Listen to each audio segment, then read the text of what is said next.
going on, Jerome? So mock draft season is still in full throat.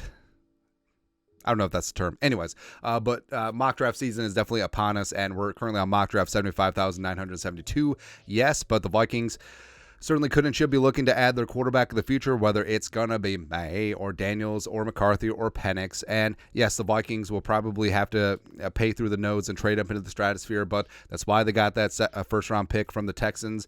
And ideally, you wouldn't want to give up that future first-rounder, but that could be the cost of doing business. But what if I told you the Vikings, maybe they're like, we don't feel like trading up, or they can't find the right spot, or the Broncos or the Giants or the Raiders go buck wild and just completely outbid them, and the Vikings, they don't want to just pay exorbitant fees just to move up for a gamble, right? And according to that ESPN report from Kevin Seifert, who's not Carl Gershman, maybe the Vikings are preparing for every contingency, and maybe if they're priced out, maybe they don't roll with a quarterback. Maybe they just go with Sam Darnold and see what happens. And at a certain point, too, in the draft, I'm like, do you draft Sam Hartman? Do you draft Pratt or Travis or whatever? Or do you see them at a similar level as Jaron Hall, the Mormon Missile, even though he's 75,000 years old? Who knows? Who knows, man? But in that event, the Vikings have a golden opportunity because everything starts and ends in the trenches. Can they build a bully up front? I think they could. I think they certainly could. So can Kwesi cook in this situation? So let's get it on. All right, so let's see what the hell happened here. Caleb, Drake May, Jaden Daniels, McCarthy, Dynamite, blah, blah, blah. All right, so again, for purposes of this exercise, we're going zero quarterback. You know, in fantasy, go zero running back. We're going zero quarterback in this spot. So 3 trade offers, or 3 teams interested in coming up. Steelers, Dolphins, and the Niners. All right, so... Steelers have two third round picks. I kind of like it. A lot. So, Vikings. All right, so that has 20% chance of them coming up. It's gonna cost you, Chief. It's gonna cost you. It's got to pay the cost to be the boss. So, all right, so that's 42%. All right, we'll include a couple of these. So, 57% chance for them to move up 9 spots. So they say no for that one. All right, so we'll improve that. 69% nice. Offer trade and hence. At a certain point, I'm just going to force this trade. Actually, you know what? 92%. All right, 78%. I feel like that's good enough. Wow. All right, if this doesn't go through, I'm forcing this trade. Forced. There you go. All right, so Vikings doing some business with the Steelers, and the Vikings end up with a second and 2/3. Vikings gave them a suite of mix of 4th, 5th, and 6th rounders. Go ahead. All right, so resume. All right, so we're back on the board. So they came up for Terry Arnold. Hopefully that juice is worth the squeeze. Quinion, blah, blah, blah, blah, blah, blah, blah, blah. So Nix and Penix are still available, but like we said, we're going zero quarterback in this one because we are focused on slinging Sam Darnold.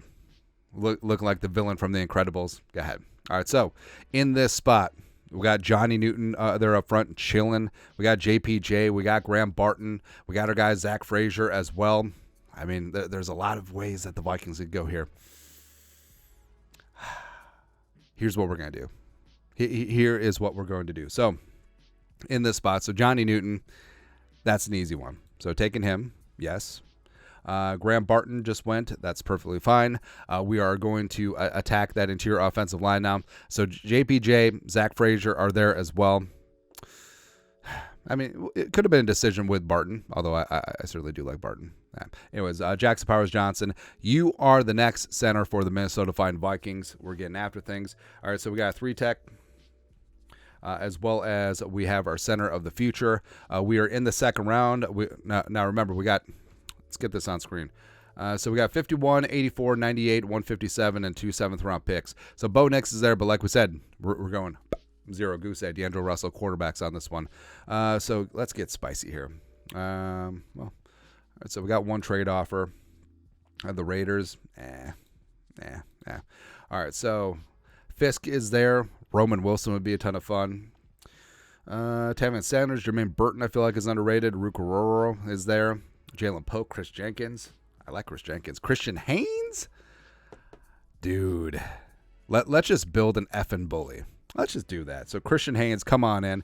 So Haynes and JPJ You're completely changing the complexion of the offensive line. This is now the not effing around crew, and I'm perfectly down to clown with that. So 84. Let's see who is off board here. So Trey Benson is there. Thank goodness. So Renardo Green. I feel like Renardo Green is being slept on, and he, in terms of pure press man, he may be the best press man corner in this class. What he did against LSU is fantastic, and I feel like he's getting slept on. And with the Vikings wanting to play more man on defense this season, I feel like Green in the spot probably walks in day one as your starting outside corner with a mix of Griffin and Blackman and also Murph. I like it, man. So got the corner. Still in the third round at number 98 overall. So Pratt is there, but like we said, I don't care. I love it. Ooh, so Michael Hall Jr. is there in terms of that quick penetrator, but also we already have Johnny Newton in the building. Dwayne Carter. That'd be fantastic. Tyrone Tracy is great. Estime is there. Brownlee, if we want to double down on corner. Trevor Keegan. Cam Hatt. LT3, Aeneas Smith would be a boatload of fun. Cooper Beebe is also there. Chill. Do we just remake this entire offensive line? Just say F you to Ed Ingram. He's like, hey, better step up, bro. Malik Washington, I feel like is super underrated as well. I got one trade offer. Let's just take a gander. Oh, Steelers again. Well, back for more. All right, now we're going to stick and pick in this spot. I mean, my heart says Michael Hall, but my head says Dwayne Carter. Actually, my heart says Dwayne Carter too. So there we go. Where, I mean, Carter's not that run-stuffing nose tackle per se, but he's good against the run. He's more of a one-gap player. And him and Johnny Newton together, definitely adding some size up front. And plus, we still can address nose tackle a little bit later on. Don't want to look at tight ends. Look at defensive interior. All right, so Jordan Jefferson is there. Rodgers? Of course. So we always take Evan Anderson at the end. Could take Jaden too. All right. We'll see what happens. So now at 157, I mean, Tyrone Tracy just there chilling. So former wide receiver. I mean, former Iowa receiver. I mean, our guy Thor Nystrom puts him on par with ISM. He is a little bit older of a prospect. I mean, that's how old he is. Let's see here. Malik Mustafa. I know that Mustafa didn't test the greatest, except he's just a player. I love it. Javon Foster, too, is fantastic. James Williams. Man. Now I kind of... Ooh. No, we have the ability to move back. No. 73% chance. Whatever. All right, so we got an extra 7th round pick. Somewhere, pretty Ricky Spielman is smiling. So, do we take Mustafa or do we take James Williams? Like, James Williams is a super tall dude, going to get after things. Love his flexibility, but Mustafa is just a dog. Man. All right, so I'm going to take Mustafa in the spot. I can already hear the boos. Dude, I don't care. I love it. All right, so now we got 3 7th round picks. Basically, so there's a method to the madness. So Rick Spielman explained it one time. I forget where it was, but talking about why they secured so many 7th round picks. Because basically what is, if you have interest in a player who's a UDFA, you actually have to get into a bidding war if they're worth their salt. And sometimes they can even cost more than what a 7th round pick contract is. And if you don't want to play that game, just acquire 7th round picks and just get their rights as a 7th rounder versus trying to bid against other teams. I mean, some players, like towards the end of the draft, like their agents don't want them to be drafted. They'd rather they be UDFAs because you get to pick your location, and sometimes you can end up with more guaranteed money than if you're a 7th round pick. So there is a method to the madness. Also, who wants to trade up? No one has multiple 7s, so anyways. So in this spot, Dylan McMahon is there. CJ Hansen, Curtis Jacobs, Tanner McLaughlin, sure. Trey Knight, Rasheen Ali. I feel like he's super underrated because of the injury. Evan Anderson. Well, we always take Evan Anderson, but we're doing it. Do not care in this spot. We are going to take Rasheen Ali. There we go. Coming out of Marshall. Last time we took a guy out of Marshall, didn't work out. Actually, what was it? Watts, the linebacker. Not Randy Moss. There we go. So lastly, we got one more. There we go. Nathaniel Watson. There we go. Also had himself a great combine. Oh, also one of the reasons why Spielman always seemed to take a linebacker at the back end of the 7th round, it's because he reminded him of him.